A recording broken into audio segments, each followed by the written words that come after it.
দেখা যায় যে ইলেকট্রিসিটি প্রবলেম অনেক জায়গাতেই আছে। আমরা যেখানে অনুষ্ঠান করছি এখানেও যে কোনো সময় চলে যেতে পারে। এই পুরো বিশ্বেই আমাদের এখন একটি সমস্যা চলছে, জ্বালানি সংকট চলছে। তো এটা আমরা খুব দ্রুতই এই পরিস্থিতি কাটিয়ে উঠবো ইনশাল্লাহ। আপু, অনেকের প্রশ্ন, আপনি তো সবসময় আসলে পোশাক যেখানে ব্র্যান্ড সব জায়গাতে পোশাক পান, কিন্তু অনেকের প্রশ্ন আপনি পোশাক আসলে নিজের জন্য কিনতে হবে। আমি নিজের জন্য খুব কম কিনি। আমি চ্যারিটি করতে ভালোবাসি। যেমন আমার মেয়ের জন্মদিন হচ্ছে মে মাসে।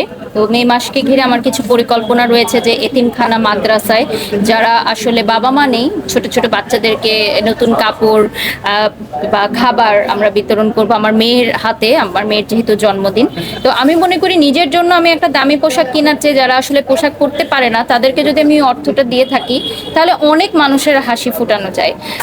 তো এইটা আমি বলবো যে আমি নিজে কাপড় কিনলে হয়তো এটা অপচয় হবে, তবে হ্যাঁ মেয়ের জন্য, হাজবেন্ডের জন্য, শ্বশুরবাড়ির জন্য গিফট করা হয় আমার, বাট নিজের জন্য আমি খুব কম কিনি কারণ আমার কাছে অপচয় মনে হয় এটা। আর নিজে অনেক ফ্রি পান। হ্যাঁ একদমই, আমি নিজে কাপড় অনেক পাই যেগুলো এখন আমি পরতেও পারিনি।